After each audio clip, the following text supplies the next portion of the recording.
Hi loves and happy new year. మీరు new year celebration ఎలా చేసుకున్నారు? నాకు అయితే నేను అనుకున్న దానికి కంప్లీట్లీ ఆపోజిట్ అయింది. December 31st నైట్ గుర్తుండిపోయేలాగా ఫుల్గా ఎంజాయ్ చేద్దాం అనుకున్నా. But what does that word enjoy exactly mean అన్నదానికి నాకు ఆన్సర్ లేదు. I'm definitely not a drinks and party person, not much into socialisation కూడా. మరి ఇవన్నీ లేకుండా న్యూ ఇయర్ ఎలా సెలబ్రేట్ చేసుకోవాలి అన్నదే నా క్వశ్చన్. సో సిటీలో ఉన్న ఈవెంట్స్ అన్నీ సర్చ్ చేశాను. మోస్ట్లీ క్లబ్బింగ్గా ఉన్నాయి. But I wanted something quiet like this, not too big, not too small. గ్లెండేర్ గ్లిటర్స్ అన్నదానికి వెళ్ళాము. లైట్స్ డిస్ప్లే అనమాట.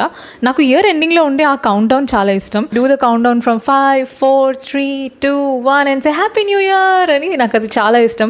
Every year I use to stay awake till 12 o'clock. కానీ టు మై సర్ప్రైజ్ ఇయర్ నేను 10 o'clockకి నిద్రపోయాను. అయిపోయింది, ఇంకేముంది సెలబ్రేషన్ అనుకున్నాను. బట్ ఇక్కడే ఒక twist. Next day I thought to catch the first sunrise of 2025. First sunrise ఏంటి పిచ్చా అనుకున్నాను. But trust me, that was the best ever feeling that I had. And I felt like okay, నా new year eve is totally complete with this అనిపించింది.